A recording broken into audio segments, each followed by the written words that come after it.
Hola a todos. Vamos a continuar con la siguiente mesa de esta tarde. Bueno, la mesa es la última porque después vienen las comunicaciones orales. Esta mesa es sobre los avances en la investigación de enfermedades raras y las 4 personas que estamos sentados en la mesa somos biólogos, por lo cual me vais a dejar un poco que haga un poco de inciso y ponga en valor la labor que realizamos los biólogos, que hemos estado detrás del desarrollo de la biología molecular, de la genética clínica, de la medicina genómica y de precisión y de todas las ómicas. Y un ejemplo muy claro es, bueno, solo por poner un pequeño ejemplo, la Nobel de este año, Katalin Karikó, pues es licenciada en biología y ella ha desarrollado las vacunas basadas en ARN para el COVID.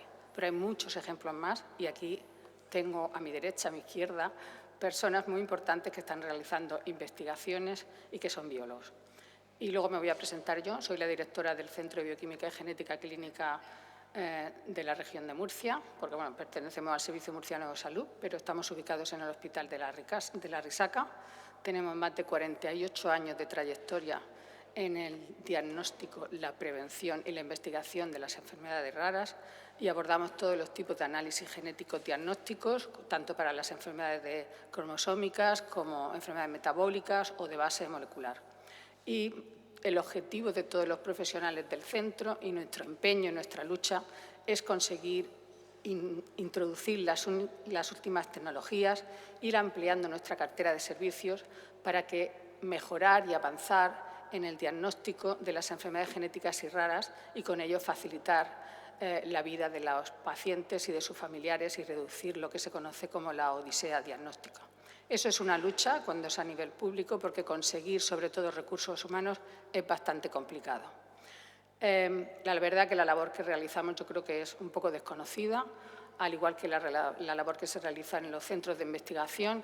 Por eso, la semana pasada organizamos una jornada, la primera jornada genética en la región de Murcia, y que tuvo mucha aceptación, por lo cual vamos a repetirla, puesto que mucha gente no pudo inscribirse porque no había aforo suficiente y yo creo que hay un interés general en la genética. Esto ha sido los últimos avances, la revolución que se ha producido en este campo ha sido increíble. A partir de la secuenciación del proyecto de secuenciación del genoma humano, pues ha sido una explosión de tecnologías y de capacidad para mejorar el diagnóstico con nuevas tecnologías, sobre todo de secuenciación masiva, la edición genética, etcétera. Y también cada vez se conoce más la etiopatogenia de las enfermedades raras, con lo cual nosotros en nuestro centro la demanda de solicitudes genéticos es cada vez mayor y contamos con el mismo personal. La lucha cuando uno trabaja en un centro público es conseguir eso, recursos, siempre faltan. Y sin más, vamos a empezar Bueno, si queréis saber más sobre el centro, tenemos en la página web de Murcia Salud, podéis ver nuestra cartera de servicio y más cosas, aunque estamos mejorándola ahora. Bueno, de la mesa tenemos a la persona más joven, yo digo la investigadora joven, que es un ejemplo de investigadora joven, que es María Elena Pérez Tomás, que nos va a hablar sobre un ensayo clínico de displasia ectodérmica. Ella es licenciada en Biología, como ya he dicho, por la Universidad de Murcia y al terminar su carrera pues obtuvo una beca para trabajar en el Instituto de Genética Molecular de Praga. Ha realizado varios cursos de formación de posgrado en genética clínica porque me consta que es un campo que le apasiona y que seguro que va a tener muchos éxitos. Actualmente trabaja en el Instituto Murciano de Investigación Biosanitaria Pascual Parrilla, en el grupo de pediatría que lidera la doctora Encarna de Guillén y ha iniciado un programa de doctorado en Ciencias de la Salud. Y sin más, te dejo, tienes la palabra, como dicen. Sí.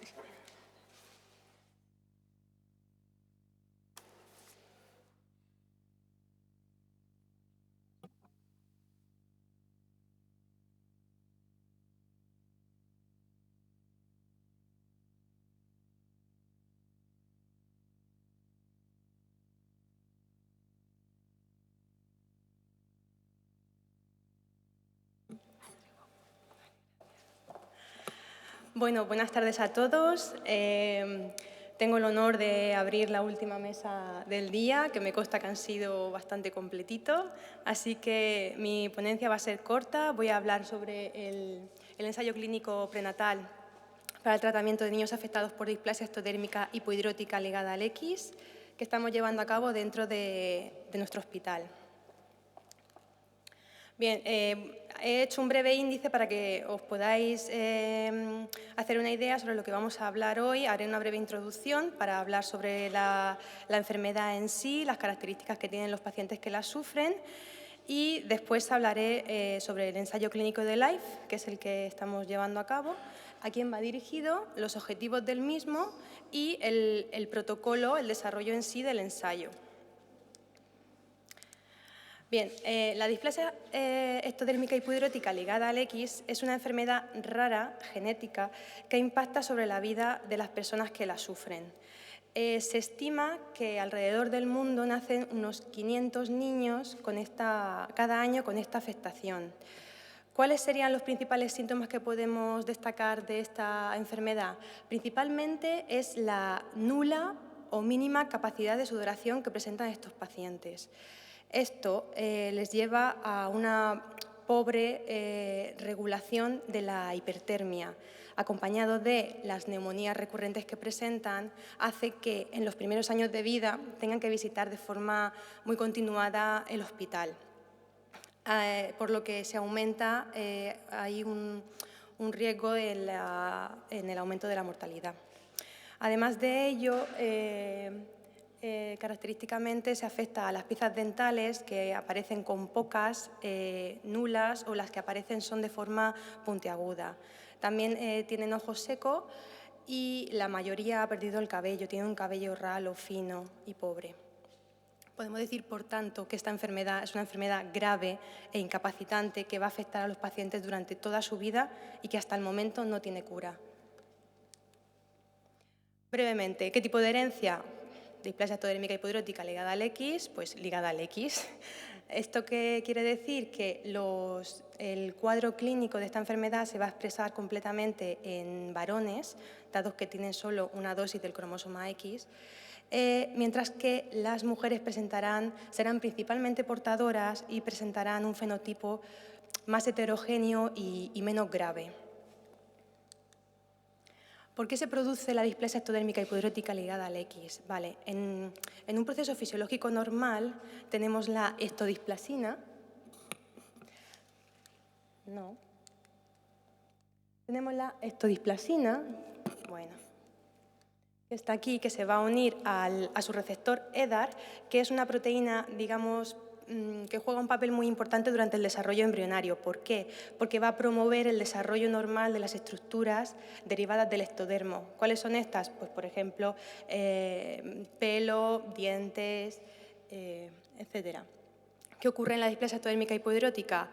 Esta ectodisplasina, el EDA1, se encuentra truncada, no es capaz de unirse a su receptor y, por tanto, no es capaz de promover esta cascada que va a producir el desarrollo normal de estas estructuras ectodérmicas.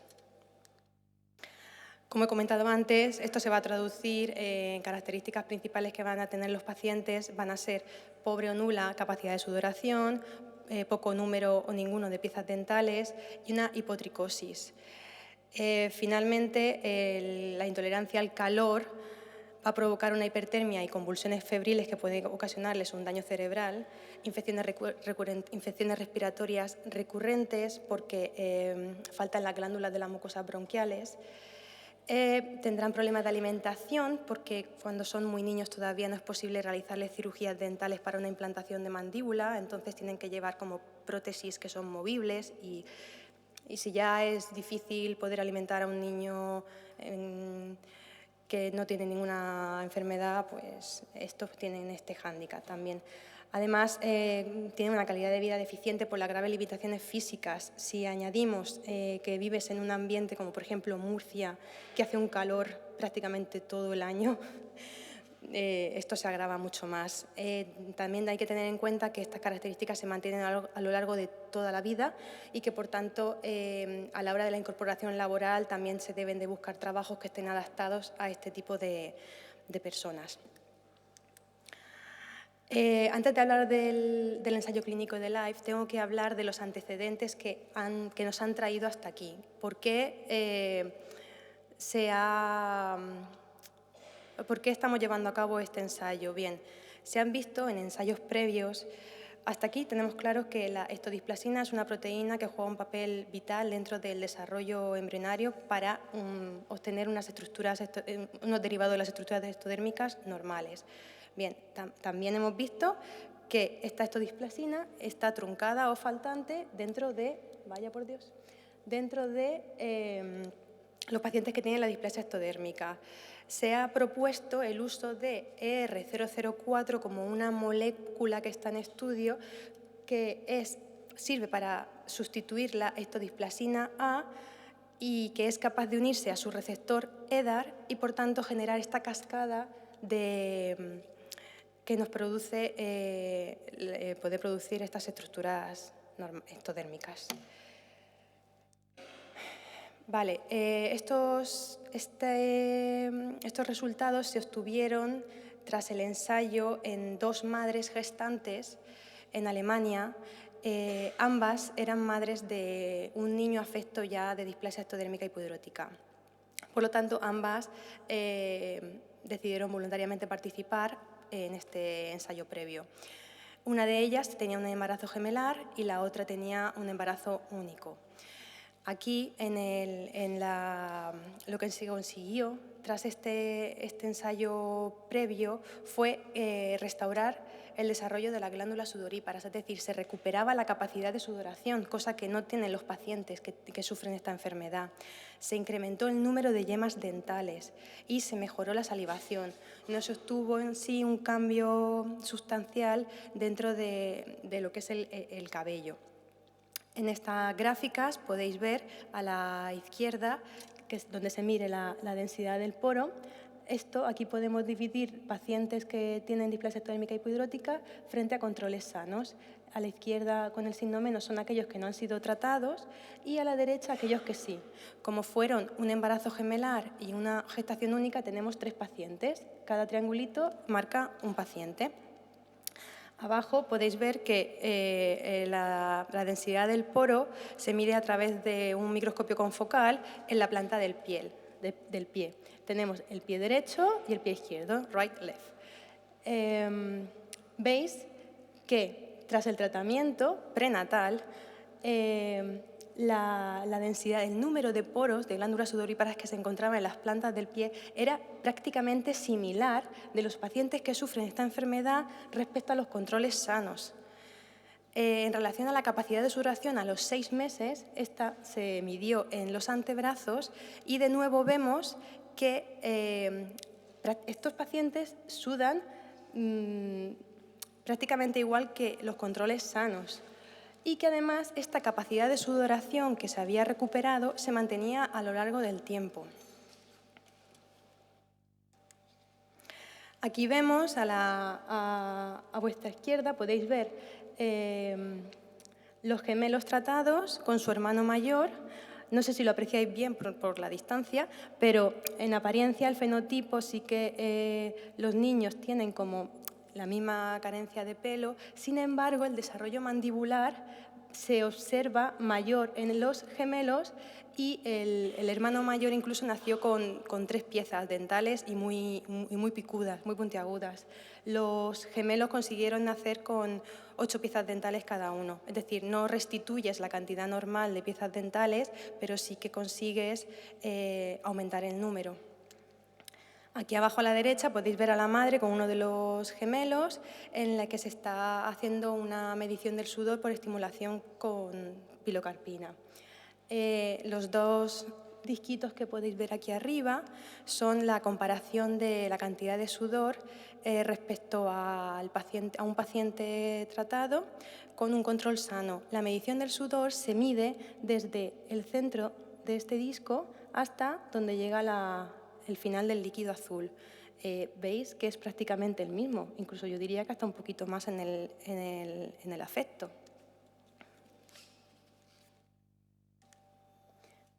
Además, como característica relevante, los pacientes tratados en este ensayo clínico inicial no han sufrido hasta el momento ningún episodio de hipertermia ni hospitalizaciones relacionadas con problemas respiratorios. Brevemente os voy a poner un pequeño vídeo, muy cortico, sí sé. Vale, no está subtitulado, está en inglés y aunque todos controláis, es simplemente para que veáis que sale una entrevista de esta madre en la que se le pregunta por qué decidió participar cuando no existía ninguna seguridad que le avalara que no fuese a sufrir nada. Pues no funciona. Vale, nos quedamos sin vídeo, no pasa nada. Ah, sí funciona. Este es el hermano mayor con su madre. Entonces ahora la madre sale diciendo que para ella, pues, nada más que sus hijos pequeños recuperaran la capacidad de sudoración, ya valió la pena haber entrado y haber sufrido, bueno, haber pasado este proceso. Este es el doctor Holm Schneider de Alemania, de la Universidad de Erlangen, que principalmente destaca que para todos estos pacientes el mayor problema es la incapacidad de sudoración. Eine ektodermale Dysplasie. Das haben wir mit 2 Jahren festgestellt, weil nicht schwitzen konnte und keine Tränen geweint hat. Und das wurde el diagnóstico de su hijo mayor fue detectado a los 2 años. Festgestellt. Dann haben wir uns irgendwann entschieden, nochmal ein Kind zu bekommen. Dann war ich mit Zwillingen schwanger und war mir eigentlich ziemlich sicher, dass sie es haben. Und dann haben wir uns mit dem Professor Schneider unterhalten und er hat uns eine Möglichkeit geboten, eine Behandlung im Mutterleib zu machen mit einem Protein, um die Bildung der Schweißdrüsen anzuregen. Es war schwierig zu Anfang zu wissen, dass sie es auch haben und dadurch, dass wir die Möglichkeit hatten, etwas dagegen zu tun, haben wir sie genutzt. Wir wussten, dass es auch nicht funktionieren konnte, allerdings haben wir auch nichts zu verlieren gehabt. Wir wollten die Behandlung machen der Zwillinge, um ihnen nicht das gleiche Leben wie Joshua zu bieten. Sie sollten schwitzen können oder die Möglichkeit haben, schwitzen zu können. Das ist das Wichtigste. We have found a solution for XLHCD. Bueno, A ella es la treatment which was presidenta de la ineffective fundación when colaboradora given del postnatally ensayo has actual. proved to be effective when given during the 3rd trimester of pregnancy. Vale. El ensayo clínico de LIFE, ¿en qué consiste? Este ensayo clínico se ha podido llevar a cabo gracias a la unión que se ha producido entre una fundación sin ánimo de lucro, que es Sperrare, junto con la farmacéutica Pierre Fabre. Esto no ha podido llevarse a cabo sino en consonancia con la red de pacientes internacionales de displasia ectodérmica. Esto además, este ensayo clínico, la molécula en estudio, tiene el apoyo de agencias sanitarias como la EMA y la FDA, dado que ha sido designado como terapia innovadora en Estados Unidos y como medicamento huérfano tanto en Estados Unidos como en Europa. Además, cuenta con el programa PRIME de medicamentos prioritarios de la EMA. Este ensayo clínico se desarrolla a nivel internacional. Son varios centros los que participan. En España solamente existe un centro y es en Murcia, localizado en el Hospital Clínico Universitario Virgen de la Risaca. El resto de centros con lo que cuenta este ensayo es Francia, Alemania, Italia, Reino Unido y Estados Unidos. No importa la distancia, no importa dónde se viva, el sponsor va a correr con los gastos, por lo tanto los pacientes van a ser atendidos sean de donde sean, incluso si son de otros países y prefieren venir a España a tratarse. Hay que decir que es un ensayo clínico que está abierto actualmente para participar y que estamos deseando poder encontrar a alguien que se pueda beneficiar del mismo. ¿A quién va dirigido? ¿Quiénes son los pacientes que pueden entrar? Bien, principalmente van a ser mujeres embarazadas de fetos varones con displasia ectodérmica hipotiroidética ligada al X. Debemos de haber confirmado el embarazo por vía ecográfica antes de la semana 23+6 para poder entrar en el ensayo. Y además se ha de confirmar mediante test genético que la madre es portadora de la mutación buscada. El feto varón debe de confirmarse su sexo por vía ecográfica o de forma no invasiva y además también se ha de realizar un diagnóstico genético de la displasia ectodérmica hipotiroidética, pues bien por amniocentesis o bien mediante contaje de yemas dentales. A su vez, además de estos participantes, debemos de tener un grupo control, que van a ser familiares de la embarazada que entre a participar en este ensayo, que además tengan la misma mutación. Serán los controles no tratados dentro del ensayo. Si no existieran pacientes varones comprendidos entre 6 meses y 75 años con la misma mutación en EDA, se recurrirá a un registro de pacientes como grupo control. Dentro de los criterios de inclusión, sabéis que suelen ser bastante amplios y restrictivos en los ensayos clínicos. En este en concreto, la lista puede ser muy amplia, pero básicamente se le hará un examen físico a la paciente, se valorará sus antecedentes, se verá si sufre algún tipo de comorbilidad que pueda aumentar el riesgo de parto prematuro o problemas fetales o neonatales que impidan que entre en este ensayo. Importante, por supuesto, todos ellos firmarán consentimientos informados. ¿Cuáles son los objetivos de este ensayo clínico? Los objetivos primarios, ¿cuáles van a ser? Hay que comprobar si la capacidad de sudoración se recupera y a qué volumen. Es decir, queremos comprobar la eficacia de la molécula en estudio medido a partir de los 6 meses de edad. A su vez, también como objetivos secundarios, comprobaremos la eficacia de esta molécula dentro de las administraciones intramnióticas respecto al desarrollo de la dentición y de la cantidad de densidad de poro de sudoración. Como objetivos secundarios, pues se va a valorar el ojo seco, se hará un seguimiento de los eczemas, la salivación, un seguimiento muy exhaustivo como se suele realizar también como test de salud y pediátricos. El ensayo EDELIFE, el ensayo clínico en sí, consta de un total de 14 visitas para la madre y para el niño. Se hará una primera visita inicial, la V1, que esta debe de sucederse antes de la semana 18, porque se va a hacer un screening entre la 19 y la 24 para valorar si esta paciente es candidata a entrar en el ensayo. Luego tenemos un periodo de tratamiento vital, porque aquí será en el que se produzca la inyección, las 3 inyecciones intramnióticas del ER004, que se va a realizar entre las semanas, en las semanas 26, 28 y 31. Estas inyecciones intramnióticas van a conllevar que la paciente quede en observación en el hospital, por lo tanto serán 2 días los que tenga que estar: el día de la inyección, noche de observación, y al día siguiente podrá irse a su casa. Tras el nacimiento, que se producirá en la visita 5, al mes se realizará un primer control tanto a la madre como al niño, y ya a partir del tercer mes se realizarán seguimientos, primero cada 3 meses, luego cada 6 y a partir del segundo año, cada año. ¿Qué va a implicar este estudio para la mujer embarazada? Bien, lo primero que va a implicar es comprobar si es idónea o no para entrar en este ensayo. Conllevará una entrevista personal, un estudio de los antecedentes médicos, una exploración física, análisis de sangre, de orina, pruebas cardíacas tanto para la madre como para el feto y, por supuesto, el proceso de pasar por el tratamiento de 3 inyecciones intramnióticas, que siempre creo que es un poco más llamativo y que puede ocasionar más miedo a la madre. Dejar claro que no va a haber un tratamiento terapéutico tras el nacimiento, es decir, serán estas 3 inyecciones intramnióticas y después un seguimiento para su valoración.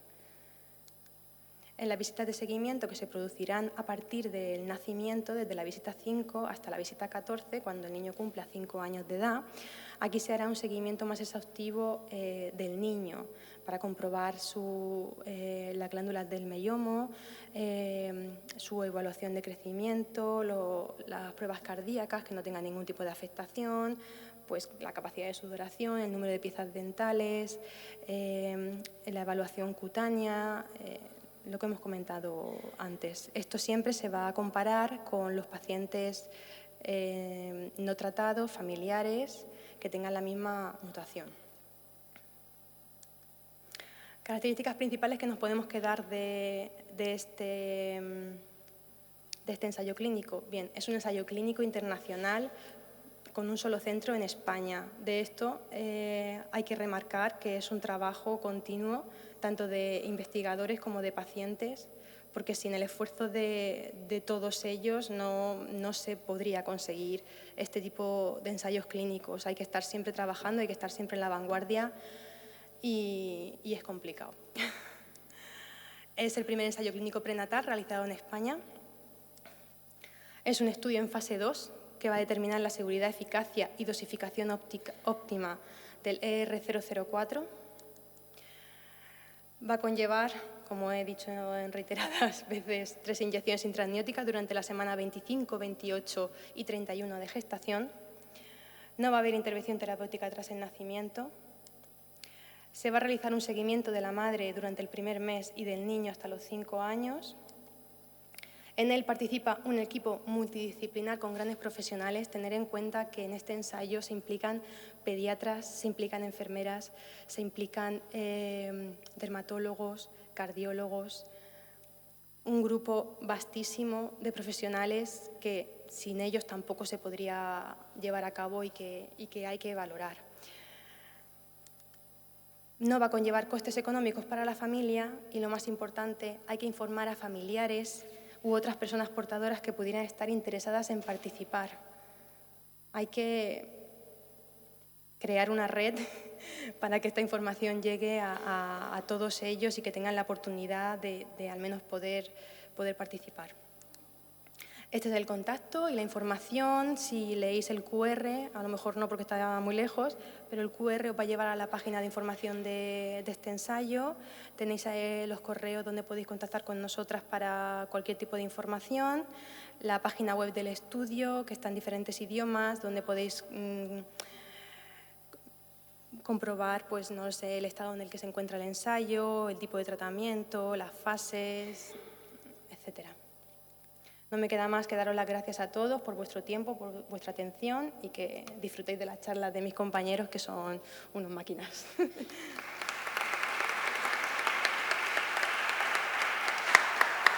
Gracias, Elena. Hemos disfrutado de la tuya también mucho, ¿eh? Está muy bonita, buena exposición. No sé si hay preguntas en la sala. Bueno, yo tengo una pregunta, Elena. No, que me ha venido, como me te estaba escuchando.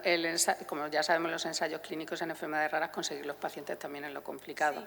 ¿Qué fácil vais a tener conseguir una paciente? Y sobre todo es a nivel de España, pero ¿qué paciente de otra región se va a querer venir a Murcia y llevar el embarazo en Murcia y demás?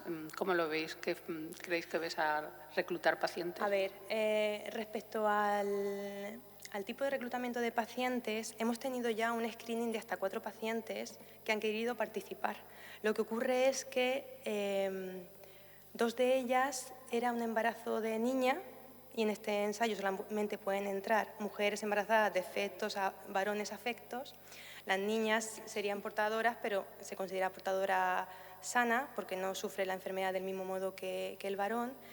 Y en los otros casos eran niños no afectos. La madre era portadora, pero justamente los niños eran no afectos. Entonces, realmente hemos tenido un screening de 4 pacientes, que, bueno, se piensa, no es un gran número, pero sí lo es dentro de lo que es esta enfermedad.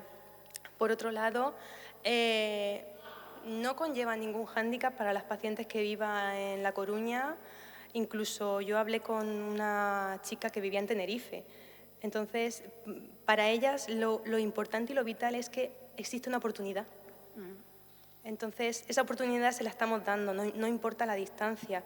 Sí que tienen que venir y desplazarse, pero vale, son 14 visitas que están repartidas en el tiempo. Las más densas se pueden concentrar durante el embarazo. Pero realmente, cuando no hay nada y se ofrece un rayo de luz, creo que es una oportunidad que todas intentan coger. Seguro, y lo hemos visto esta mañana, las madres, los testimonios de las madres, lo que son capaces de hacer. Claro. Pues nada, mucho éxito, Elena, con el ensayo. Muchas gracias. ¿Hay alguien más que quiera hacer una pregunta?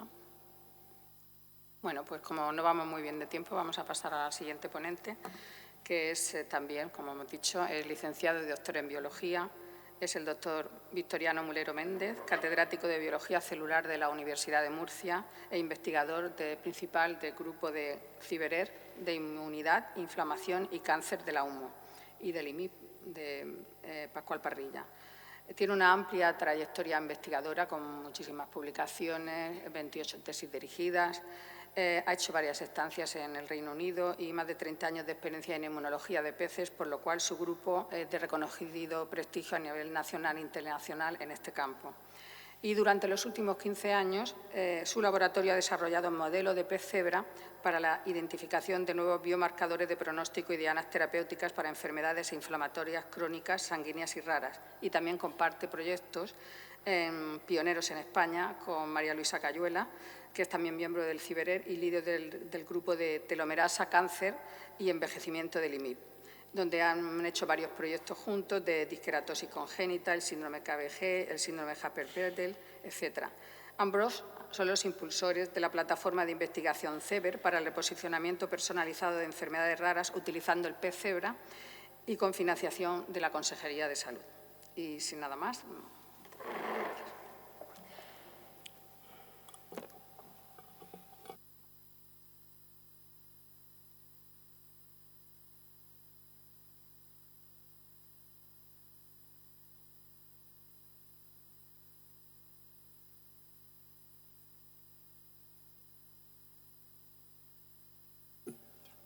Buenas tardes a todos.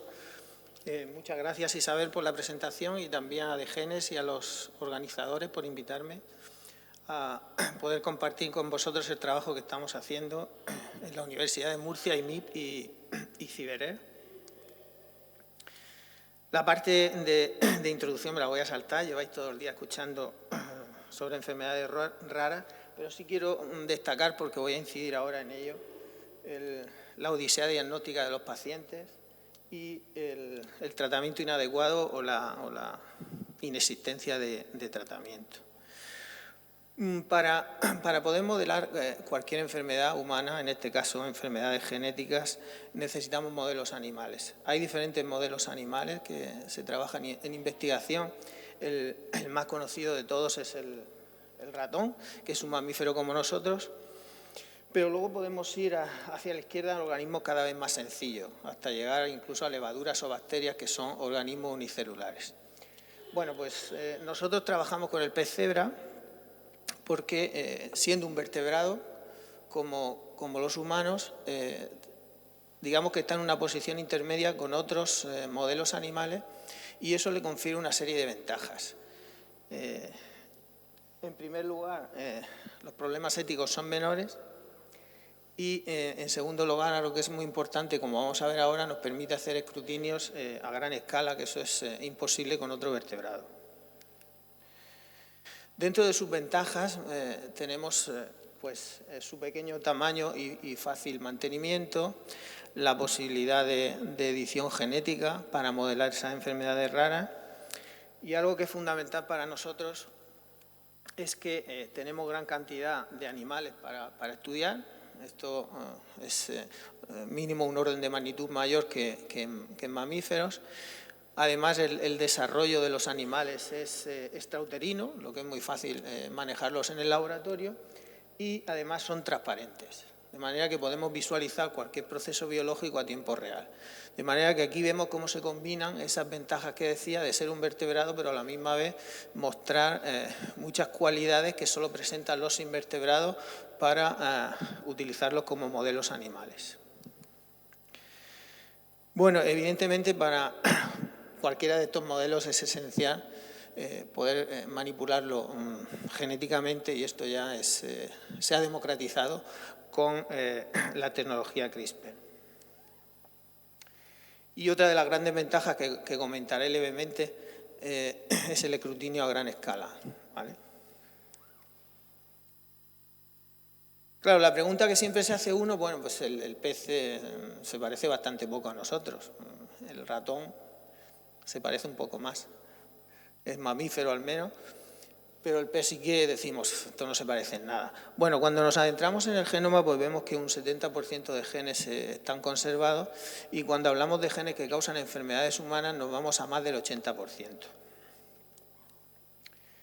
Con esta idea, como ha anticipado Isabel, la doctora María Luisa Cayuela, que es la responsable del grupo TECAP del IMI, y yo decidimos hace unos años poner en marcha la plataforma CEBER, con gran aceptación por la Consejería de Sanidad, que nos propuso o nos apoyó con la financiación para ponerla en marcha. Y como veis, esta plataforma lo que pretende pues, es dar respuesta a los dos grandes problemas que tienen los pacientes con enfermedades raras. Por un lado, facilitar el diagnóstico. En las presentaciones anteriores hemos estado hablando de ensayos funcionales, pues eso es lo que podemos hacer con el pez cebra. Y por otro lado, buscar tratamiento, para en el caso de que no haya un tratamiento específico para esa enfermedad. ¿Cómo funciona esta plataforma? Bueno, pues inicialmente, evidentemente, partimos de un paciente. En el caso de que tenga diagnóstico genético, pues directamente lo que hacemos es el modelo avatar, buscar el gen en el pez cebra, reproducir, si es posible, la misma mutación. Si no tiene diagnóstico, pues tendríamos que ayudar en ese diagnóstico. Una vez que tenemos ese modelo del paciente que nosotros llamamos avatar, evidentemente el siguiente paso sería la evaluación fenotípica, es decir, ese modelo animal está desarrollando síntomas que son compatibles con la enfermedad. Si tenemos esos síntomas, pues evidentemente podemos ir a lo que sería la búsqueda de nuevos tratamientos, aprovechando las ventajas que tiene ese modelo. Fijaos que podemos, al ser tan pequeñas las larvas, podemos disponerlas en placas de 96 pocillos, probar muchos fármacos. Se puede partir de una librería de fármacos que ya estén aprobados por la FDA, de manera que sería un reposicionamiento. Y lo que buscaríamos son aquellos fármacos que revierten el fenotipo, aprovechando las ventajas de que es transparente y podemos ver de forma fácil, sin manipulación, esos fenotipos. La idea sería, como os he dicho, ese reposicionamiento. Evidentemente, esos fármacos luego se pueden validar en muestras de pacientes, por ejemplo, o en organoides derivados de pacientes. Además, en el caso de que tengamos un modelo, nos permite también profundizar en el mecanismo molecular de muchas de estas enfermedades, que en muchos casos es completamente desconocido. Incluso en enfermedades cuya causa genética se conoce de 30 o 40 años, nos estamos llevando la sorpresa que no se conoce cómo esa causa genética lleva a desarrollar esa enfermedad y los síntomas de los pacientes. De manera que ahí podemos contribuir entendiendo el mecanismo molecular por qué ocurre la enfermedad y, por lo tanto, identificando nuevas dianas terapéuticas. De manera que no solo podríamos hacer un escrutinio que nosotros llamamos por fenotipo, que es simplemente buscar que revertimos las alteraciones que causa esa mutación genética, sin saber ni siquiera el fármaco cómo está actuando. Eso evidentemente es lo más rápido, pero aquí podríamos identificar dianas moleculares basadas en conocer qué está causando esa enfermedad. Podría poneros ejemplos de varias de ellas, pero no me da tiempo, me tengo que centrar en algo. Y en la actualidad, cuando hicimos el resumen para la charla que ha comentado Isabel de la semana pasada, pues realmente yo me quedé asustado cuando vi este número, no pensaba, pero el caso es que estamos ahora mismo trabajando con 30 enfermedades diferentes, un total de 34 genes. De ellas, la mayoría, por fortuna, los pacientes nos han llegado con diagnóstico, únicamente llegaron 3 sin diagnóstico, y lo hicimos como han comentado mis compañeros anteriormente, en este caso por un trío West. Y tenemos ya 16 modelos animales desarrollados y de ellos 5 ya están en escrutinio o en fase de entrar en ese escrutinio. Y lo que voy a hablar un poquito es de la parte más del diagnóstico. Como seguro que sabéis, pues las variantes que encontramos en los pacientes se pueden clasificar según este esquema. Las que son benignas, probablemente benignas, pues no hay problema. Las que son patogénicas se tiene claro tampoco. El problema es cuando hay una variante de significado incierto, una variante probablemente patogénica, que tenemos que realmente reclasificarla en patogénica o benigna para saber si es la causante de la enfermedad o no del paciente. De manera que ahí es donde entran los ensayos funcionales que podemos hacer con el pez cebra. Os voy a poner una serie de ejemplos con algunas de las enfermedades que estamos trabajando. Por ejemplo, una posibilidad es mutar el gen responsable de la enfermedad con la tecnología CRISPR o también con unas herramientas que se utilizan mucho o se utilizaban más en el pasado en pez cebra que se llaman morfolinos, pero que básicamente funcionan igual. Si luego alguien tiene interés, se lo puedo contar en detalle. En este caso es un ejemplo de la enfermedad que trabaja el grupo de la doctora María Luisa Cayuela, que se llama disqueratosis congénita y que es una ploinsuficiencia, es una mutación dominante y es porque el alelo mutante pues falta cantidad de proteína, digamos, funcional. Entonces, lo que hicimos es inactivar ese gen y, como veis, de forma sencilla, esto sería una larva, la cabeza a la izquierda, la cola, y lo que se ve aquí de color negro es el ojo. Entonces se puede ver muy bien que cuando inactivamos el gen, pues el ojo es más pequeño, ¿vale? Y aquí lo podemos cuantificar. Además, lo que se ve es un edema en el pericardio también, desde allí probablemente no lo veréis, pero el pericardio pues se agranda. Entonces, ¿qué es lo que hacemos? Reintroducir las variantes de los pacientes y ver si rescatan ese fenotipo, es decir, si lo curan, si revierten el fenotipo. De manera que tenemos dos variantes nuevas de los pacientes, realmente una es control, que ya se sabe que es patogénica, otra que no se sabe, y cuando las reintroducimos, pues vemos que no es capaz de rescatar, a diferencia de la silvestre, que aquí está marcada como WT, que lleva a los niveles del animal control, las otras dos no son capaces de rescatar. Se ve en el ojo y se ve en el pericardio. Y además incluso con eso podemos saber el grado de patogenicidad de cada mutación, porque como veis no todas son capaces de revertir de la misma forma. Una revierte un poquito más y otra un poquito menos. O sea que las podemos incluso clasificar. Otro ejemplo sería la sobreexpresión de dominio de una proteína que se está produciendo alterada y adquiere una función nueva que no debería tener, ¿vale? Lo que se llama dominancia negativa. Entonces, esto es otro ejemplo real de una niña que ha sido diagnosticada con el síndrome de Storm-Morken, que causa diferentes alteraciones vasculares y en la coagulación sanguínea, en las plaquetas, y es también una mutación dominante, pero hasta ahora se había descrito una mutación muy concreta en los pacientes, que es el cambio de un solo aminoácido. Sin embargo, en esta niña su enfermedad era compatible parcialmente con la sintomatología de estos pacientes y cuando se hace una secuenciación de soma dirigido se encuentra una mutación en este gen que causa la enfermedad, que se llama STIN1. Pero es una mutación completamente nueva. Veis que en el aminoácido 253 se crea un stop. Un stop prematuro que interrumpe la proteína y lo que tenemos es una proteína mucho más pequeña de lo normal. Entonces, claro, la pregunta es, ¿esta mutación es responsable de la enfermedad? Pues desafortunadamente hay muchísima luz en la sala, pero lo que estamos viendo aquí son las larvas con su circulación sanguínea, aprovechando esa ventaja de que podemos ver a tiempo real cualquier órgano, tejido, etcétera. En este caso lo que vemos es la circulación sanguínea, que es lo que está afectado en los pacientes.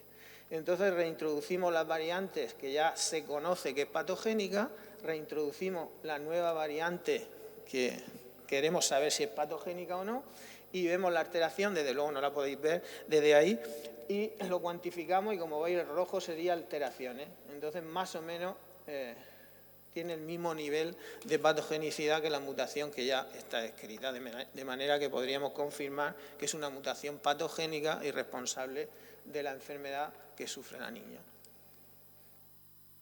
Otro ejemplo es generar knock-in. Esto es una tecnología bastante más compleja que también usa los CRISPR, que hasta ahora no se había hecho con éxito en pez cebra, pero por fin lo hemos conseguido.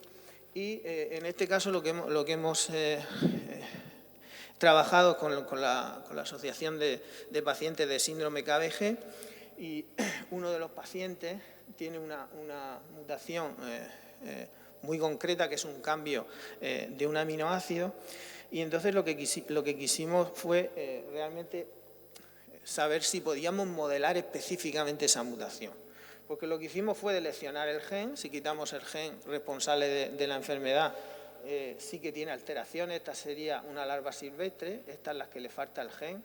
No sé si ahí lo veis, pero la parte exterior es la piel, prácticamente no tiene piel la larva mutante, de manera que tiene un fenotipo bastante grave, lo que nos permitiría introducirla a la búsqueda de fármacos, pero queríamos saber si éramos capaces de reproducir esta mutación, que he dicho de cambio de aminoácido, pero no, es el aminoácido arginina se transforma en un stop prematuro.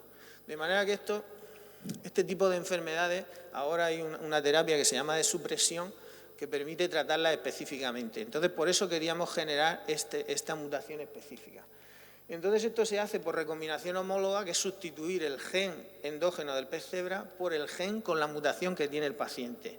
Bueno, y afortunadamente eso lo hemos conseguido. Aquí está la PCR, que nos puso muy contentos, que no voy a entrar en detalle, y estos animales ya están creciendo y en unos meses pues probablemente tengamos la oportunidad de tener este avatar específico de este paciente para probar esta terapia de supresión. Bueno, esa era la primera parte. En la segunda parte, simplemente decir que estamos trabajando con muchísimas asociaciones. Muchos de los resultados son presentaciones que podéis ver en los pósters, como esta niña que sufre la enfermedad de Hooper-Brendel, Hugo, que sufre la enfermedad de Lesch-Nyhan. Esta era una de las que está descrita casi hace 50 años. Y a pesar de ser un defecto metabólico, no se correlaciona con las alteraciones neurológicas que tienen los pacientes, porque no hay modelos que lo reproduzcan. En este caso, el modelo de ratón no reproduce la enfermedad. Esta es la asociación de DX3X con la que está trabajando el grupo de la doctora María Luisa Cayuela, que es un gen, pues IRF2-BPL, que tampoco se sabe muy bien cómo actúa. Y para terminar, simplemente voy a poner uno de los primeros casos que trabajamos, que es el caso de un niño murciano que se llama Raúl. Hicimos un crowdfunding para empezar toda esta historia, porque nuestro cuello de botella ha sido y es la financiación, desafortunadamente. A pesar de todo lo que estamos haciendo, podríamos hacer mucho más si tuviéramos más financiación. Y Raúl tiene una enfermedad que se llama interferonopatía, que no voy a entrar en detalle, pero básicamente su cuerpo produce mucho interferón. El interferón es una sustancia antiviral para combatir las infecciones por virus, pero si se produce en exceso ataca el organismo. Hay multitud de genes descritos que causan esta enfermedad, que son todos los que están aquí, pero claro, Raúl se sospechaba de interferonopatía, pero ninguno de estos genes estaba alterado. Sin embargo, su enfermedad es bastante grave y en esta diapositiva de nuevo se pone de manifiesto la odisea diagnóstica. Raúl pues, nació un niño completamente sano. A los 6 meses empezó a desarrollar este tipo de manchas en la piel que se agravaron hasta necrosis con pérdida de cartílago, orejas, nariz, etc. Y fijaos aquí en lila están todos los síntomas, en azul los diferentes diagnósticos que se le fueron dando a lo largo de esos primeros años de vida y en verde los diferentes tratamientos que sus médicos iban probando pues a ver si podían controlar esa enfermedad. En el año 2017 pues nosotros empezamos a trabajar con los doctores Pablo Mesa del Castillo y Teresa Martínez Menchón del Hospital Virgen de la Risaca, que son sus médicos, y confirmamos que era una interferonopatía tipo 1 con una serie de ensayos relativamente sencillos. Eso les permite decidir cambiar su tratamiento, porque afortunadamente hay tratamiento para bloquear el interferón, que se utiliza para la artritis reumatoide. La comisión oportuna de la región de Murcia autoriza el uso compasivo de este medicamento, el baricitinib, y desde entonces el cambio que ha sufrido Raúl ha sido realmente espectacular. Hay diferentes ensayos que no voy a entrar en detalle, pero aquí lo que hacemos es medir el interferón. En todos los casos tiene muchísimo interferón comparado con controles, a pesar del tratamiento con baricitinib, que inhibe este interferón. Con la idea de profundizar en las enfermedades, nosotros somos capaces de ver en las células de Raúl, en sus leucocitos, lo que se llama ahora secuenciación de ARN masiva de célula única, donde tenemos el transcriptoma de cada una de sus células sanguíneas, lo que nos permite saber, por ejemplo, que los neutrófilos y los monocitos son los que producen el interferón para intentar profundizar en la enfermedad. Pero seguíamos sin saber la causa genética. Sabemos que es una interferonopatía, pero ¿qué está causando esta interferonopatía? Hicimos un trío WES con Raúl y sus dos papis y bueno, nos salieron 2 mutaciones de novo, 123, 2 en homocigosis, 123 en heterocigosis, y realmente no teníamos claro cuál podría ser la variante patogénica. Pero casualidades de la vida, en un congreso de dermatología se lleva este caso de este niño, de Robert, que las imágenes, pues si os acordáis de las anteriores, prácticamente son idénticas a Raúl. Evidentemente está mucho más grave porque este niño fue abandonado por los padres y no tuvo tratamiento durante muchos años, pero sus médicos sospechan también de interferonopatía y le ponen un fármaco similar para inhibir la señalización del interferón. Conseguimos contactar con sus médicos, el doctor Zakari, y conseguimos que nos enviaran ADN, es lo máximo que hemos conseguido, a pesar de que es Estados Unidos, no hemos conseguido que nos manden RNA, no sé por qué, pero en fin. Y casualidad que aparece una mutación en un gen, que nosotros ya habíamos visto anteriormente, que tenía una mutación Raúl, pero no teníamos evidencia para asignar a ese gen el responsable de la enfermedad.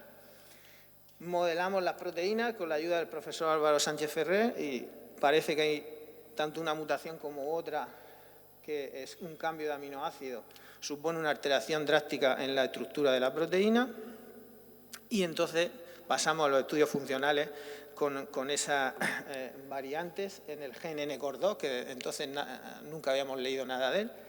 Pero bueno, hacemos ensayos en pez cebra y vemos que las variantes de los pacientes no reprimen el interferón, a diferencia de la variante, o sea, de la silvestre. Además, hacemos ensayos en células inmortalizadas de Raúl, o sea que no solo utilizamos pez cebra, sino que también lo combinamos con muestras de los pacientes y en todos los casos vemos que está desregulado el interferón, tanto a nivel de presión de genes como de proteínas. Estas primeras de aquí sería Raúl, las células de Raúl tienen mucha producción de interferón comparado con los controles.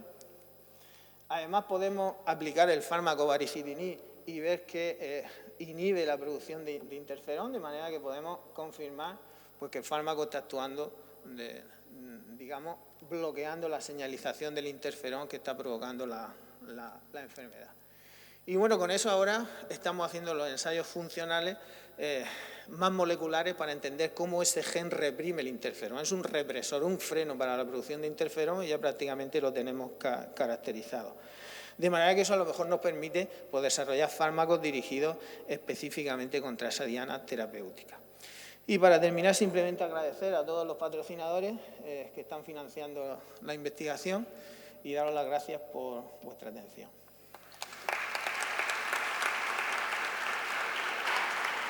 Muchas gracias, Víctor, por la exposición, que parece muy complicado todo. Bueno, ¿hay preguntas en la sala?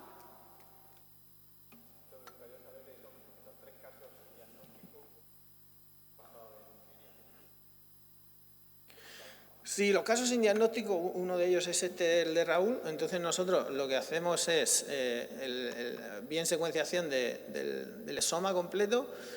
En el caso de Raúl, como no encontramos la causa, hicimos el genoma completo, pero seguimos sin encontrarla hasta que apareció el segundo paciente con una mutación en el mismo gen.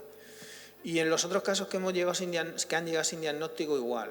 O sea, nosotros lo que hacemos es, porque muchas veces los pacientes vienen solo con exoma clínico. Entonces, claro, a lo mejor no se ha detectado el gen porque no estaba incluido en el panel. Entonces, lo que hacemos es secuenciar el exoma completo, trabajamos con los bioinformáticos de Ciberel, tener la suerte de trabajar en Ciberel, aunque los bioinformáticos están saturados, sean de la entidad que sean, y siempre nos ponen un freno, pero ellos le damos la serie de características de la enfermedad y es lo que aplican los filtros, y así es como hemos encontrado la posible variante patogénica en estos pacientes que venían sin diagnóstico y luego ya la intentamos validar con los ensayos funcionales, en el caso de que sean, normalmente son genes nuevos, en algunos casos variantes que no han sido descritas en genes ya asociados a esa enfermedad, pero en otros casos, como este de Raúl, es que es un gen que no se ha asociado nunca a la producción de interferón. Bueno, había alguna publicación diciendo que frenaba, pero vamos, no había datos claros.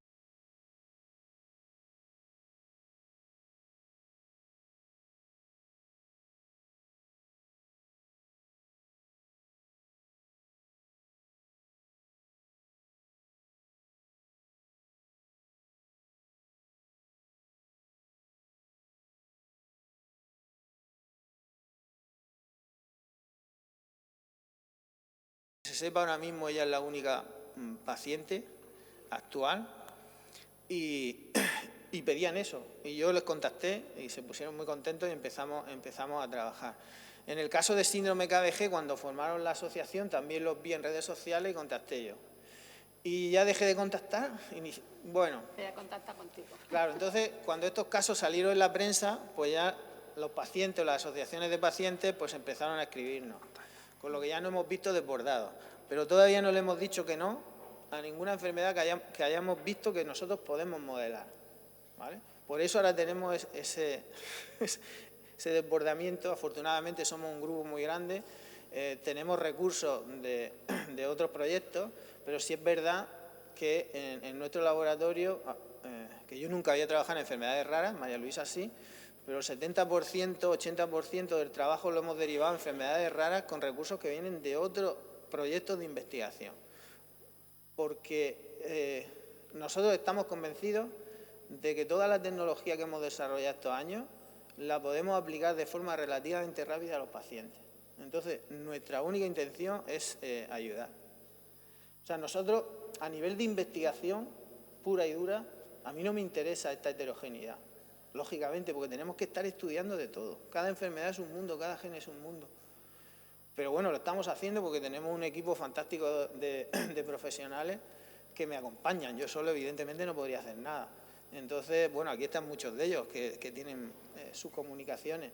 Y ellos están igual de ilusionados que nosotros, porque además estamos viendo la luz. Sabemos que sí, que podemos hacerlo. Nada, muchísimas gracias. Me consta que tanto María Luisa como tú pues sois personas con mucho impulso, mucha energía y que efectivamente vais a hacer cosas importantes. Gracias. Gracias.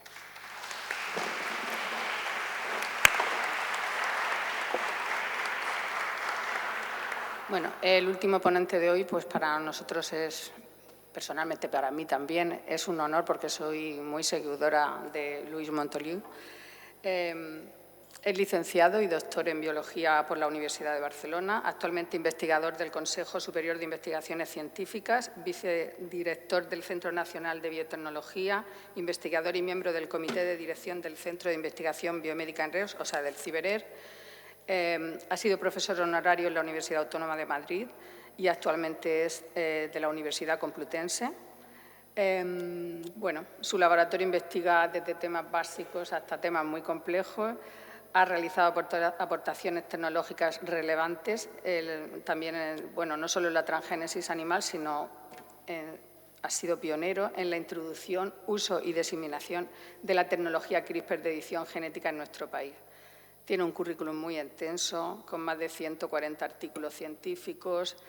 No sé, podría estar aquí, ha recibido numerosos premios, podríamos hablar mucho, lo recuerdo especialmente con cariño en la época de la pandemia, cuando estábamos en confinamiento, porque nos entretenía con vídeos de Contente, haciendo demostraciones con Biotente, como le que llamaba. Y bueno, a él le encanta, sé que le encanta venir a Murcia, y que viene mucho a colaborar en la Fundación de Estudios Médicos, a dar clases, charlas a institutos donde tiene mucho éxito, consigue que estén callados sin que nada estén mirando el móvil. Y bueno, ¿qué puedo decir más? Que es un honor tenerte aquí. Muchísimas gracias, Isabel. Muchas gracias, Juan, Marian, todos los integrantes de Genes. También un saludo para todos los que estáis online desde este país, desde el otro lado del charco. Bueno, esto que estamos haciendo aquí es muy importante. El ir de la mano investigadores clínicos y pacientes es esencial, Por eso le decía antes a Juan que cuando hay cualquier iniciativa que parte de las asociaciones de pacientes, ahí me tenéis como a tantos otros colegas, porque nos necesitamos mutuamente y así podemos avanzar en la solución de las enfermedades raras que nos afectan. Yo os voy a explicar una historia que en parte pues, que tiene similitudes con lo que os acaba de contar Victoriano, que él trabaja en muchísimas diferentes enfermedades utilizando un modelo que es el PCEBRA. Yo voy a referirme al ratón,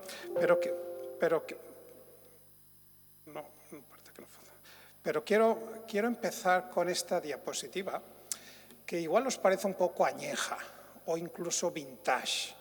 Y de hecho es vintage porque esta es una diapositiva que hice hace más de 30 años y sigue siendo válida. ¿Y por qué sigue siendo válida? Porque fijaros, desde hace un montón de años, frente a vuestra izquierda, cuando tenéis un gen mutado en sus dos copias y queremos corregir ese gen, nos hubiera encantado saber hacer lo que pone a la derecha, que es corregir al menos una de las dos copias dejando el genoma intacto.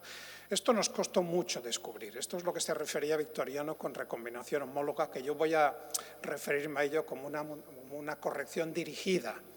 Mientras que lo que hemos sabido hacer durante un montón de años es insertar una copia correcta en algún sitio del genoma.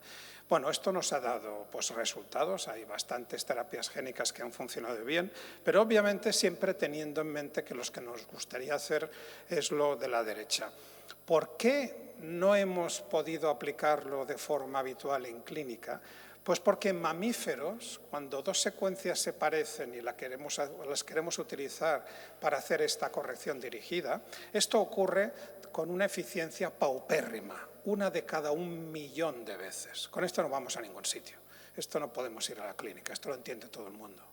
Pero fijaros qué es lo que pasa cuando este rayito que aparece a la izquierda aparece. Este rayito corta el ADN y abre la secuencia que queremos corregir. Esa frecuencia de 1 en 1.000.000 se nos convierte en 10 a la menos 1. 10 a la menos 1 es 1 de cada 10. Con lo cual, fijaros que esto acaba aumentando de 1.000 a 100.000 veces. Por eso hemos perdido el sentido. Por eso decimos que esto de las herramientas de edición genética, las nucleasas, es una revolución.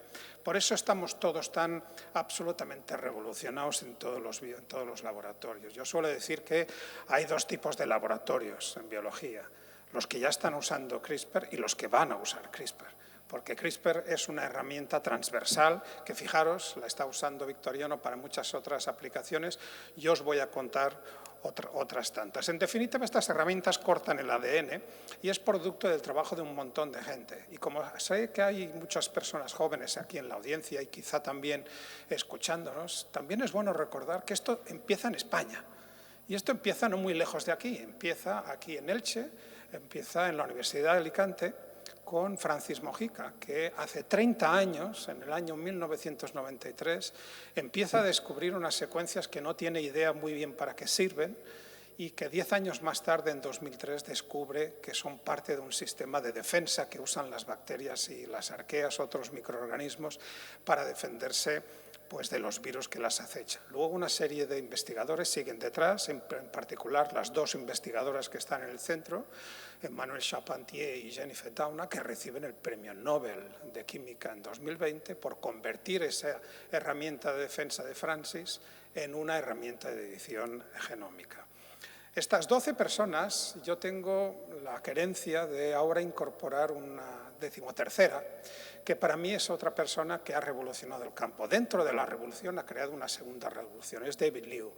David Liu no solamente es un gran investigador, sino que es un tipo que tiene un talento desbordante, con lo cual hasta David Liu conocíamos lo que llamamos las herramientas CRISPR de primera generación, que es de la que nos ha hablado Victoriano y os voy a hablar yo, pero David Liu nos presenta las herramientas de segunda y de tercera generación, que son las que, fijaros lo que son las cosas, son las que probablemente van a llegar antes a la clínica que las de primera, que es la que nos pensábamos todos que iban a ocurrir. Esta es la herramienta que nos presentan estas dos investigadoras.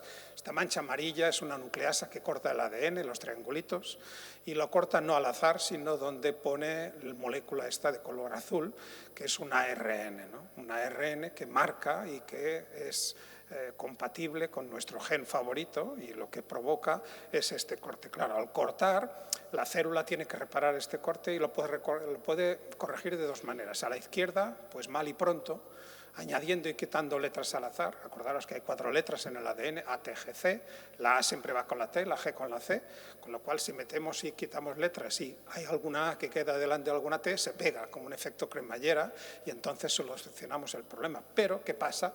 Que como estamos metiendo y quitando letras, lo más probable es que el gen deje de funcionar, con lo cual hemos cortado un gen y el resultado final es que el gen deje de funcionar. Y esto puede tener un sentido terapéutico. Creedme que hay enfermedades que cursan con una expresión anómala de un gen y estas herramientas permiten regularlo. A la derecha es lo que todos nos las prometíamos muy felices, incluyéndome a mí. Si veis seminarios del año 2013, 14, 15, todos pensábamos que íbamos a utilizar esta vía, que es la vía de la mutación dirigida, la que os he dicho que nos ha quitado el sentido. Pero lo que sucede es que aprendimos muy rápido que esto no ocurre, desgraciadamente, en todas las células, como quisiéramos. Ocurre solamente en un reducido grupo de células, que son aquellas que se están dividiendo. Hay muchas células en el cuerpo que no se dividen, por ejemplo, las neuronas de nuestro sistema nervioso. Entonces, ¿qué hacemos con ellas? No podemos utilizar esta vía de la derecha. Nos queda solamente la vía de la izquierda. Yo creo que una imagen vale más que 1000 palabras. Y habéis oído hablar de CRISPR muchas veces, probablemente los estudiantes sí, pero seguro que hay algún representante de asociaciones. ¿Y esto de CRISPR qué es lo que es? ¿Qué es lo que pasa? ¿Cómo funciona esto de CRISPR? Vamos a ver esta peliculita. Esta es una nucleasa así de color azul que va a buscar con la molécula de ARN de color rojo, va a buscar la zona complementaria del ADN, va a abrir la doble hélice, se va a pegar esta ARN y ahora lo que va a hacer la molécula azul es cortar las dos cadenas. ¡Pum! Ha cortado una cadena y ¡pum! Ha cortado la segunda cadena. Ahora dos maneras de corregir, acordaros, a la izquierda meto y quito letras al azar hasta que doy con una homología que me permite restituir la continuidad del cromosoma. Ya está, ya lo he solucionado. Esta es una manera de solucionar el problema. Segunda manera de solucionar el problema, la que creíamos que íbamos a poder utilizar muchas veces, por ejemplo, en enfermedades raras. Aquí tenemos 2 hebras de ADN cortadas y ahora lo que va a venir por arriba, va a venir una secuencia que se parece a derecha y izquierda y que nos permite introducir secuencias nuevas, nos permite editar. Fijaros, una a la izquierda, una a la derecha y ya está, ya hemos solucionado el problema. Tan sencillo como esto. Esto es lo que hace que sea tan versátil y nos sirva para biología, biomedicina, biotecnología, en muchas aplicaciones. Quiero lanzar un mensaje para que quede claro. Esto es rutina en nuestro laboratorio, en el de Victoriano y el de tantos otros. En modelos animales hemos curado muchísimas enfermedades raras desde hace bastantes años gracias a estas herramientas. Esto quiere decir que funciona muy bien. Claro, la pregunta es, si también lo sabéis hacer con ratones, ¿por qué esto no lo trasladáis a los humanos? Veréis algunas respuestas para intentar entenderlo. Pero no todo es negativo en humanos. Fijaros, si nos preguntamos qué es lo que pasa con los humanos, las CRISPR ya están siendo una realidad. Hay más de 200 personas en el mundo que ya han sido tratadas. No hay ningún tratamiento aprobado, pero hay más de 90 ensayos clínicos y ensayos por compasión en los cuales ya está utilizándose estas herramientas. Con lo cual ya no os hablo de un futuro, os hablo de un presente, un montón de enfermedades raras que veréis a continuación que ya están siendo en parte de ensayos clínicos y en muchos de los casos la cosa está funcionando muy bien. ¿Qué es lo más sencillo? Pues lo que os acabo de decir, romper un gen es lo más sencillo, ¿no? Yo pensé que esto nunca lo diría, ¿no? Yo llevo más de 30 años modificando genomas de diferentes seres vivos y creedme que nos costaba más de un año y medio generar una mutación específica. En apenas 2 o 3 semanas esto lo tengo ya generado ahora con CRISPR. ¿Para qué puede servir esto? Pues para muchas cosas. Un ejemplo, por ejemplo, en xenotransplantes. Habéis oído estos cerdos que están modificados genéticamente. Fijaros, no hay un ser vivo que tenga tantas modificaciones genéticas, ¿no? 4 genes del cerdo inactivados, 6 genes humanos sobreexpresados.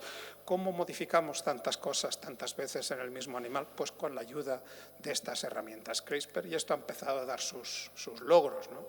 Desde enero del año pasado conocemos a esta primer paciente, David Bennett, que necesitaba un trasplante de corazón, pero tenía tantas comorbilidades que no estaba en la lista de espera, no podía recibir un corazón. Recibió un corazón de uno de estos cerdos y sobrevivió 2 meses y de hecho acabó falleciendo no debido al trasplante, no debido al xenotrasplante, sino debido a un virus del cerdo que viajó en este corazón y acabó infectándole. Estas personas están inmunosuprimidas y claro, si juntamos inmunosupresión con una infección viral, pues esto son malas noticias. Pero esto es un ejemplo de que ya está llegando esto a la clínica. Detrás de David Benen hay otros pacientes que ya están siendo xenotransplantados. De lecciones. Podemos cortar no una vez, sino 2 veces en la misma molécula del ADN y podemos esperar que el sistema se equivoque y elimine lo que hay en medio. Esto nos ocurre a muchos de nosotros. De hecho, la explicación por la cual muchos pacientes de enfermedades raras, de enfermedades congénitas raras, lo son, es porque les falta no una letra, sino un fragmento de ADN. Claro, siempre ha sido muy difícil el acercarse a esta situación, pero ahora gracias a CRISPR lo podemos hacer. ¿Dónde hemos situado nosotros en el laboratorio esta pregunta? Pues en el intento de conseguir diagnosticar a nuestros pacientes. Nosotros trabajamos con albinismo. El albinismo veréis que es una enfermedad rara, una condición genética poco frecuente, afecta a 1 de cada 10.000, 20.000 personas, hay unas 3.000 personas en España y su principal problema, más allá de lo que se ve, que es la falta de pigmento, es su falta de visión, es un déficit visual. Hay nada menos que 22 genes que causan 22 tipos de albinismo. Nosotros hemos sido capaces, desde el CIBER de enfermedades raras, de diagnosticar un buen 66% de los pacientes, ¿no? Ligándola con la mesa anterior, aplicando diferentes tecnologías en colaboración con Carmen Ayuso, en colaboración con Ángel Carracedo y otros colegas. Tenemos un 34% de pacientes que no sabemos, que clínicamente sabemos que tienen un albinismo, pero no sabemos cuál es la mutación. Claro, pensamos que esas mutaciones igual no están en las zonas codificantes, en ese exoma, en ese 2%, que es lo que contiene los 20.000 genes. Pensamos que igual están en el 98% restante, que es el DNA no codificante, el ADN intergénico, ¿no? Que contiene muchas secuencias repetitivas y también contiene los interruptores, que son aquellas secuencias que permiten que un gen se encienda o se apague. Claro, una habitación con una bombilla, si la bombilla está estropeada, no se enciende, pero si el interruptor está estropeado, tampoco se enciende la bombilla. Por lo tanto, nuestra hipótesis fue, es posible que haya algunos elementos reguladores que sean tan importantes que acaban determinando pues, esa enfermedad. Y dicho y hecho, estos son nuestros modelos animales con los cuales nos acercamos a esta situación del albinismo y esta es la aproximación experimental que utilizamos con CRISPR, la cual cortamos a derecha e izquierda de nuestro elemento regulador y vemos qué es lo que le pasa al ratón. Bueno, no hay que ser demasiado experto para darse cuenta que el ratoncito que está encima del pigmentado pues es gris. Quiere decir que algo ha pasado ahí. No hemos tocado el gen, hemos tocado este interruptor, con lo cual este interruptor nos da la pista para diagnosticar secuencias homólogas que están en el genoma humano y que hasta ahora no incluíamos en la diagnosis. Y en esas estamos con muchos otros elementos. ¿Qué otras cosas podemos hacer? Pues los mutantes puntuales, ¿no? Los avatares a los cuales se refería Victoriano. Esta fue una palabra que incorporamos nosotros en 2013, refiriéndonos a estos seres azules de la película Avatar de James Cameron, de la de 2009, la buena, la primera, en la cual estos seres azules estaban conectados con personas, ¿no? Yo lo que aprovecho es, yo diagnostico una persona, sé qué gen y qué mutación está afectada y con las herramientas CRISPR traslado exactamente la misma mutación al gen homólogo del ratón sobre el cual puedo hacer experimentos que lógicamente y éticamente no puedo hacer con las personas, ¿no? ¿Cómo lo hemos hecho? Por ejemplo, diferentes tipos de albinismo. Este es un tipo de albinismo que se llama AUCA1 y este es su correspondiente avatar. Este es un tipo de albinismo que se llama AUCA1B, en la cual hay una poca de pigmentación y este es su correspondiente ratón avatar. Fijaros en este chico negro con albinismo de Camerún, fijaros en el color de pelo y fijaros en su correspondiente avatar. Es el mismo color. No es magia, es que es la misma mutación en el mismo gen. Y aquí tenéis a Patty, que es una persona de las primeras que diagnosticamos. La podéis ver cada noche después de telediarios, la que nos dice el cupón de la 11. Patty tiene un tipo de albinismo en la cual se llama OCA4, albinismo colocutáneo de tipo 4. Le falta una letra dentro del gen y a partir de ese momento, como las proteínas las sintetizamos leyendo de 3 en 3, las letras, cuando quitamos una, cambiamos el orden de los grupos de 3 y esa proteína ya no es correcta, ¿no? Tenemos ahí su ratoncito avatar. ¿Para qué los utilizamos? Pues lo que nos ha contado Victoriano, ¿no? Básicamente, pues para validar tratamientos, bien sea pequeñas moléculas. Nosotros no podemos poner los ratoncitos en una de estas placas, pero lo intentamos, pero no se dejan. Y lo que sí que podemos hacer es intentar validar reposicionamientos, que esto es una cosa muy importante. Hay fármacos que en su día se describieron para tratar una enfermedad y fíjate tú qué cosas. El mismo fármaco, al cabo de los años, puede ser que sea válido para otra enfermedad. ¿Y cómo lo validamos antes de arriesgarnos a probarlo en personas? Pues en estos modelos preclínicos. Otras cosas que podemos hacer es eliminar la capacidad de corte de estos sistemas, ¿no? Claro, si unas tijeras no cortan, ¿para qué pueden servir? Bueno, pueden servir para llevar un sistema, otra proteína, a una posición del genoma. Por ejemplo, para reactivar un gen, si le añadimos este dominio verde, que quiere significar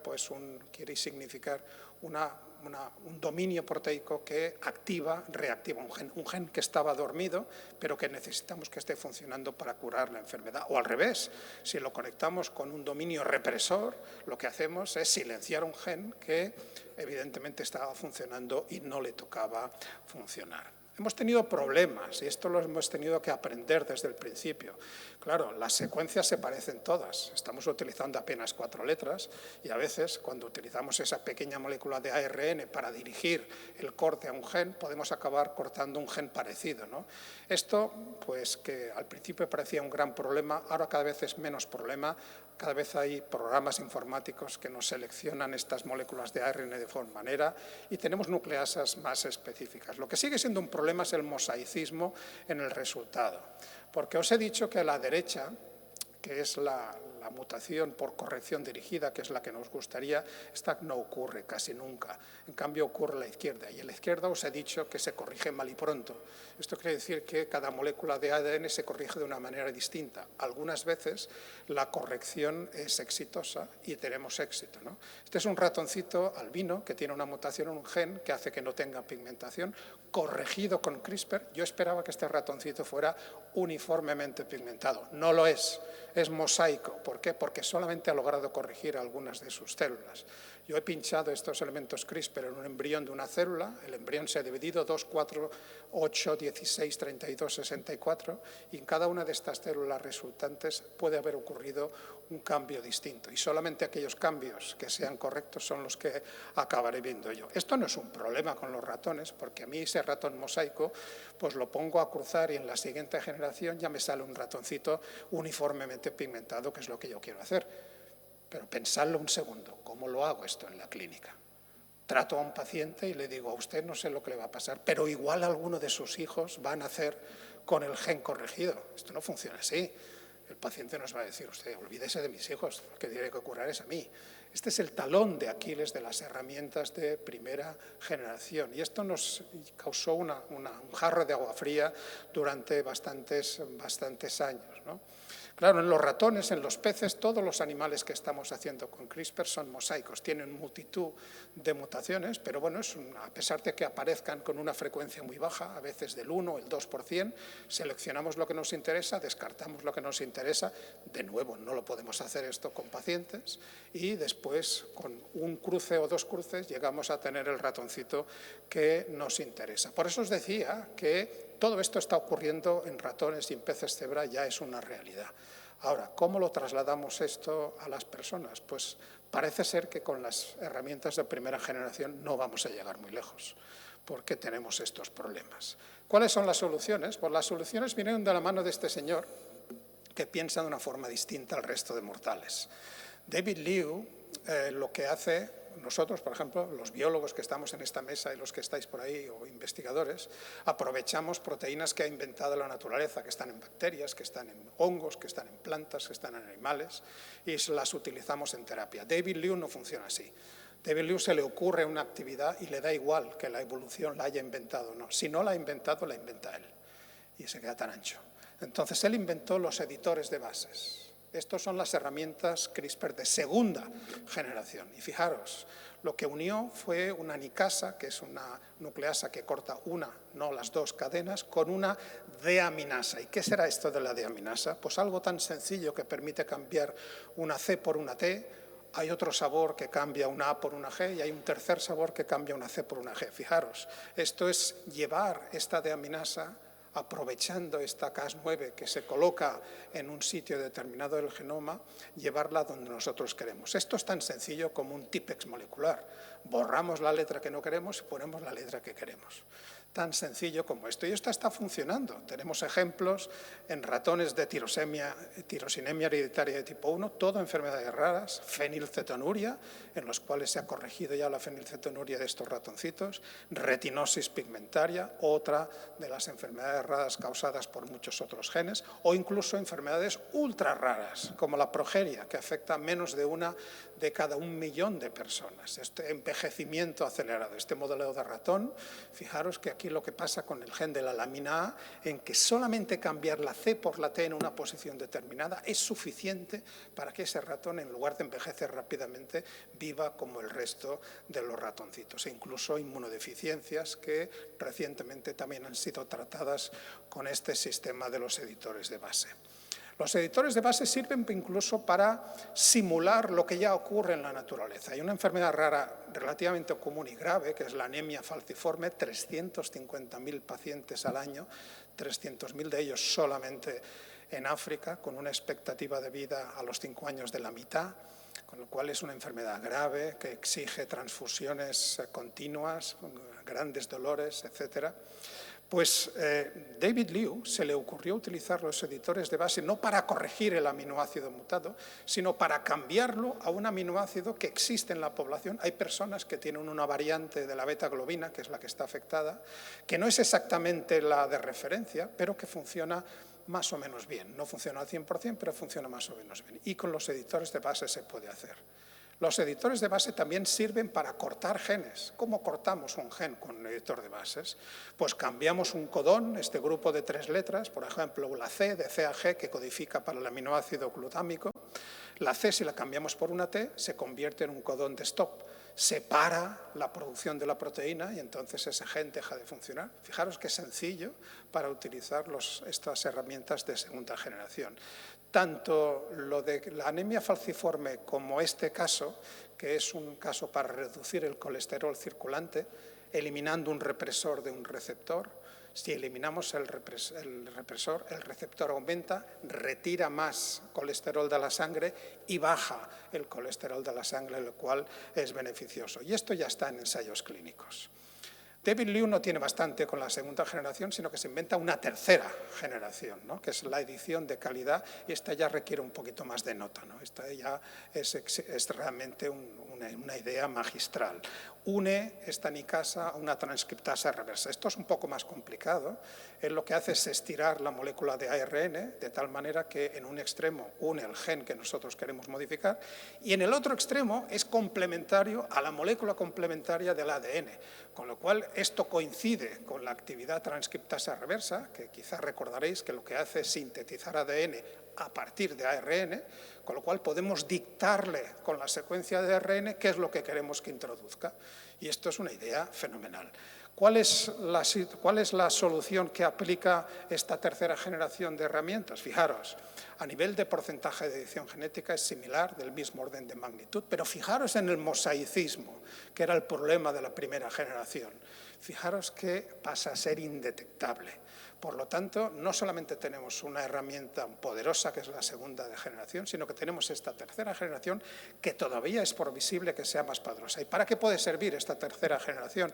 Pues, por ejemplo, para corregir una mutación que es la más frecuente asociada a la enfermedad rara más común, que es la fibrosis quística.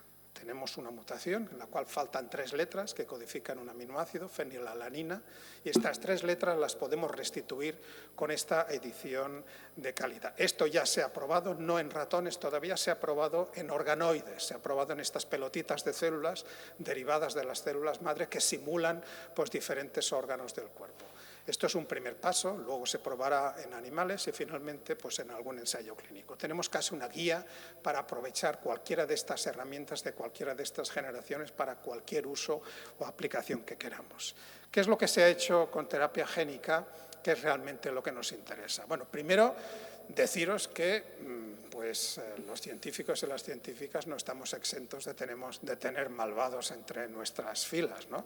Y tenemos nuestro pequeño malvado. Y ahí tenemos a He Jiankui, que lo que hizo fue modificar la descendencia, modificar el genoma de la descendencia. Ya sabéis que esto está prohibido legalmente en este país. Yo si hago esta modificación os tengo que dar la charla desde Soto del Real, que es la cárcel que tengo más cerca de casa, porque España ha firmado el Convenio de Asturias en 1997. Otros países no lo firmaron y tenían recomendaciones.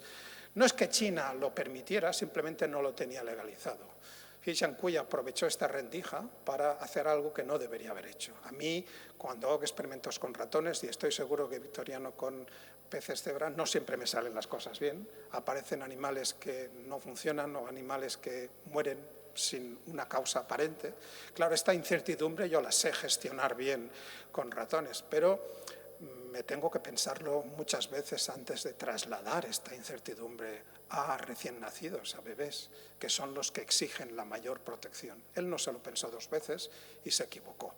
Se equivocó, quiso eliminar un gen, que es el CCR5, que es un receptor a través del cual entra el virus de la inmunodeficiencia humana, causante del SIDA. Él quería generar una estirpe de seres humanos resistentes al virus del SIDA, no lo consiguió y lo que consiguió fue 3 niñas, 2 gemelas y una tercera niña, que van a tener que estar supervisadas médicamente el resto de sus días porque tienen alteraciones en otras partes del genoma que no sabemos cuáles son las consecuencias que pueden tener. Acabó en la cárcel, que es donde tenía que estar, y finalmente esto es un mensaje para decir que hay cosas que no debemos hacer. Y esta, por ejemplo, es una de ellas. Lo que sí podemos hacer es la terapia génica somática, tratar a personas que tienen una enfermedad de 2 maneras. O bien les damos directamente las herramientas CRISPR, lo que se llama in vivo, o bien extraemos células del paciente, las modificamos en el laboratorio y se las retornamos al paciente, que sería una estrategia ex vivo. La primera vez que esto se hizo fue a finales de 2015 para una enfermedad rara, otra en ratones, distrofia muscular de Duchenne, y lo que se hizo fue utilizar CRISPR para eliminar una zona del gen, una deleción que contenía esa mutación y se consiguió restituir en parte pues, la actividad de la proteína. 2 años más tarde se hizo lo mismo en perros Beagle y fijaros que hay que leer la letra pequeña de los artículos. Claro, la eficiencia del proceso iba del 3 al 92%. Esto es tanto como decir del 0 al 100%. ¿Y esto sabéis lo que quiere decir? A veces me sale, a veces no me sale. Y claro, cuando tú tienes esta situación, ¿vosotros creéis que estáis en situación de trasladar esta terapia a personas? Yo creo que no. Bueno, hubo quien pensó que sí. Y esta es una empresa en Boston, el hermano del presidente de esta empresa tenía una distrofia muscular de Duchenne. Y entonces, como había funcionado en algunos ratoncitos y en algunos perros, dijo, pues bueno, lo vamos a probar y vamos a hacer una terapia de un paciente. Yo entiendo que si tú eres un padre o una madre de un niño o una niña con una enfermedad rara, puedes decir, hagan lo que tengan que hacer. Pero para eso están los investigadores, para aconsejarte, para decir, no, tenemos que garantizar la vida de esta persona, no podemos arriesgarla de una forma inusitada, de una forma poco controlada. Claro, estos investigadores hicieron el cálculo de los virus que se necesitaban para transportar CRISPR a las células musculares del cuerpo. Y claro, un ratoncito pesa 25 gramos, una persona adulta pesa unos 70 kilos. Estos son 7.000 billones de partículas víricas las que se le administraron a este señor, que falleció en menos de una semana. Su sistema inmune no pudo gestionar tal cantidad de virus. Las matemáticas no funcionan, no podemos hacer una regla de 3. Y evidentemente esto yo creo que es de nuevo un ejemplo de cosas que tenemos que pensarnos 2 veces antes de trasladar los experimentos de modelos preclínicos a los clínicos.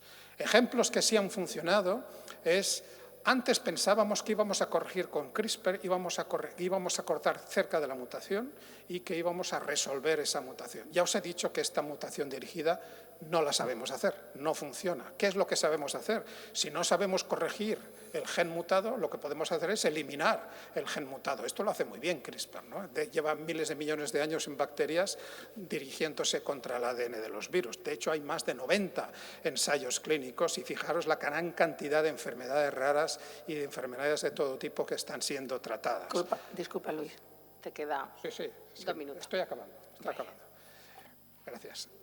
Lo que quizá no se sabe y está ocurriendo ya en la clínica hoy en día es la inmunoterapia del cáncer. Hay cánceres que son recalcitrantes, que no responden a quimio ni a radioterapia, mielomas, sarcomas, melanomas, que personas desahuciadas se les extraen sus linfocitos, se les eliminan genes como el PD1, que es un freno, es un regulador negativo, con lo cual los linfocitos son más agresivos y se les añade un receptor contra las células cancerosas que se llama el CAR-T, que probablemente lo habréis oído, CAR-T, del inglés Chimeric Antigen Receptor. Bueno, esto funciona, no en todos los pacientes, pero funciona muchas veces. Y esto incluye fases CRISPR porque la eliminación de los genes se hace con CRISPR. Con editores de bases se salvó la vida de Alisa. Alisa tenía una leucemia linfoblástica aguda, intratable, no respondía a quimio ni a radioterapia, y con estos editores de bases que se aparecieron en 2016 por David Liu, y esta chica fue tratada de 12 años en mayo de 2022. Con lo cual, en 6 años, en menos de 6 años, esto saltó desde la mente de un investigador a tratar un paciente. Es de las veces que esto ha ido más rápido. Otro ejemplo exitoso es el tratamiento de anemia falciforme de una forma también muy inteligente.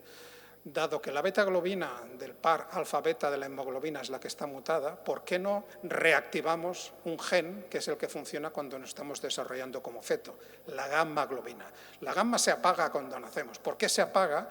Porque hay un represor que se sienta encima y lo tiene parado. Si nos cargamos el receptor, pues volvemos a levantar la expresión de gamma-globina. Y esto es exactamente lo que ha sucedido. Sustituimos la beta mutada por la gamma. Esta es Victoria Gray, la primera persona con anemia falciforme tratada una sola administración de estas herramientas CRISPR, curada de por vida. Fijaros que la parte verde es la beta-globina, se sustituye por la parte azul, que es la gamma-globina. Yo la conocí en marzo en la reunión que tuvimos en Londres de Genoma Humano, y tenía un semblante triste. Ella estaba muy contenta por lo que le había ocurrido, pero tenía un semblante triste porque ella estaba hablando delante de los representantes de asociaciones de enfermedades raras de anemia falciforme de Nigeria, de Tanzania, de Sudáfrica, y estos son miles de personas. Y ella sabía que la suerte que había tenido ella no la iban a tener otras personas. Esta probablemente sea la primera terapia que va a salir al mercado este año en Europa, en Estados Unidos, a un precio de 3 millones de euros por persona. Bueno, fijaros que este es uno de los ejemplos. El siguiente ejemplo que venía es un ejemplo de otra enfermedad rara, sigo hablando, que es la amiloidosis, una amiloidosis por transtiretina, es una enfermedad congénita que se trata eliminando el gen, en un caso de eliminación de gen.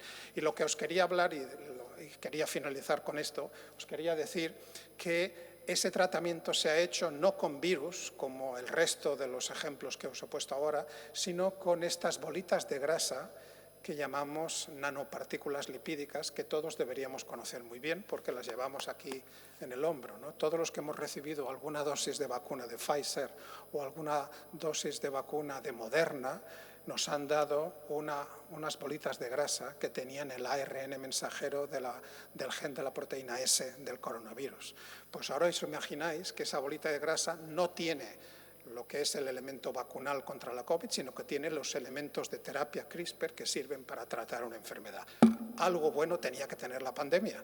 La tecnología de la pandemia resulta que la vamos a poder utilizar para tratar pues, esta y otras muchas enfermedades raras. Con lo cual, hoy en día, y con esto acabo, las herramientas de primera generación solamente nos van a servir para eliminar genes.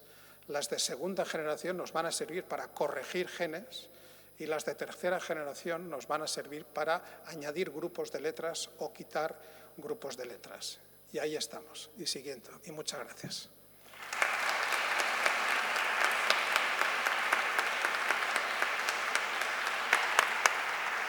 Muchas gracias a ti. Y siento mucho tener que interrumpir porque podríamos estar escuchándote por tiempo. Pero bueno, vamos con retraso, faltan todavía las comunicaciones. Yo siempre les digo, esto va para los estudiantes, uno tiene que estar preparado cuando tiene que dar una charla de que nada funcione. Con lo cual, uno tiene que estar preparado para dar la charla sin imágenes. Bueno, ¿hay alguna pregunta en la sala?